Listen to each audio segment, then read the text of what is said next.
Now, believe it or not, the magic all happens behind this ordinary old roller door. And today we're going to meet designer Jason Baird, who is in the midst of costume creation frenzy.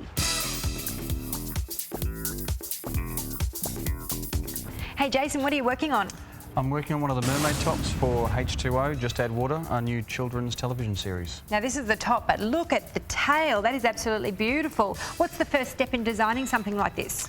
The first step in designing mermaids is the sketch phase, where we sit down with the director and producers and talk about the look and what they want. And from there we move into the body casting phase. Mm-hmm. So each actor has to actually get fitted for their tail? That's right, yeah. Once they've cast their actors, they come in for a full body cast. All right. What kind of materials do you use for something like this? The materials we've used are neoprene, which is like wetsuit material, silicone, foam and a flexible nylon fabric. Well, this is all very interesting, and very soon we'll be finding out just how a mermaid tail is made, so stick around.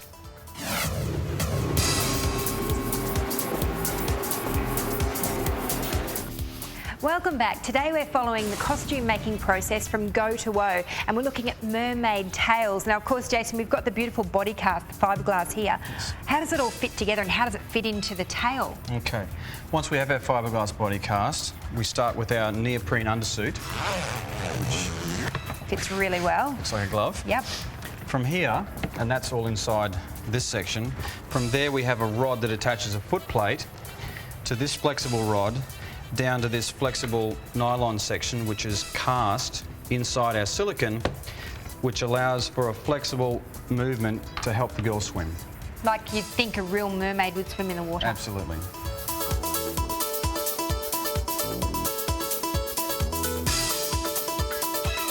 So far we've seen costume creation steps 1 and 2, and a little later in the show we'll be adding the finishing touches to these fishy creatures.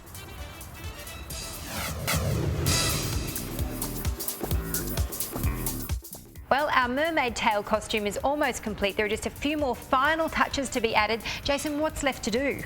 What's left to do now is the final scaling, and then that gets another detailed layer on top of that, and then a final airbrushing. Are these all handmade, these scales? Yeah, the scales are all vac formed out of a very thin plastic, and then each one is stamped and trimmed and then laid on individually. So it takes about 2 full days for 2 people to scale an entire mermaid tail, and from there we do a final paint job.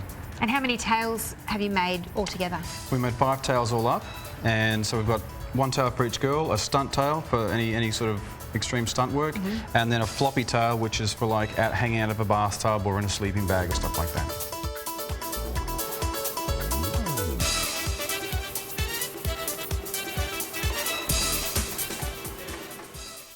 So there you have it. The tail is finished, and so is this episode of Totally Wild. Thanks for joining us. We'll see you next time.